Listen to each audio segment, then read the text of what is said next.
సామెతలు 12వ అధ్యాయము.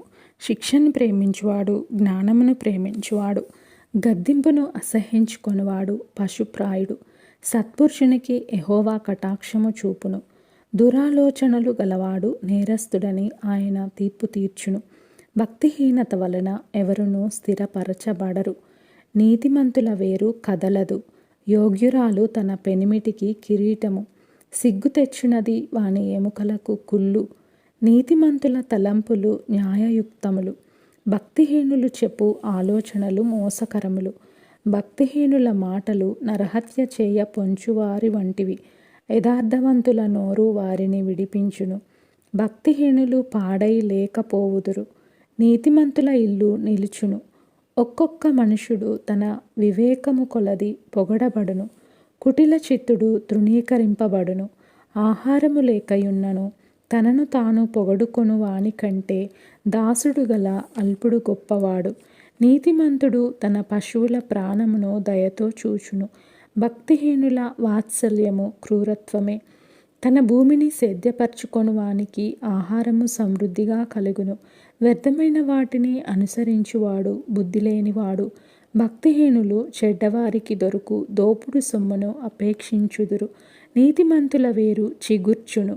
పెదవుల వలని దోషము అపాయకరమైన ఉరి. నీతిమంతుడు ఆపదను తప్పించుకొనును. ఒకడు తన నోటి ఫలము చేత తృప్తిగా మేలు పొందును. ఎవని క్రియల ఫలము వానికి వచ్చును. మూఢుని మార్గము వాని దృష్టికి సరి అయినది. జ్ఞానము గలవాడు ఆలోచనను అంగీకరించును. మూఢుడు కోపపడునది నిమిషములోనే బయలుపడును. వివేకి నిందని వెల్లడిపరచక యూరకుండును. సత్యవాద ప్రియుడు నీతిగల మాటలు పలుకును. కూట సాక్షి మోసపు మాటలు చెప్పును. కత్తిపోటు వంటి మాటలు పలుకువారు కలరు. జ్ఞానుల నాలుక ఆరోగ్యదాయకము. నిజమాడు పెదవులు నిత్యము స్థిరమైయుండును. అబద్ధమాడు నాలుక క్షణమాత్రమే యుండును. కీడు కల్పించు వారి హృదయములో మోసము కలదు. సమాధానపరచుటకై ఆలోచన చెప్పువారు సంతోషభరితులగుదురు. నీతిమంతునికి ఏ ఆపదయు సంభవింపదు. భక్తిహీనులు కీడుతో నిండియుందురు. అబద్ధమాడు పెదవులు యెహోవాకు హేయములు. సత్యవర్తనులు ఆయనకిష్టులు. వివేకి అయినవాడు తన విద్యను దాచిపెట్టును. అవివేక హృదయులు తమ మూఢత్వము వెల్లడి చేయుదురు. శ్రద్ధగా పనిచేయువారు ఏలుబడి చేయుదురు.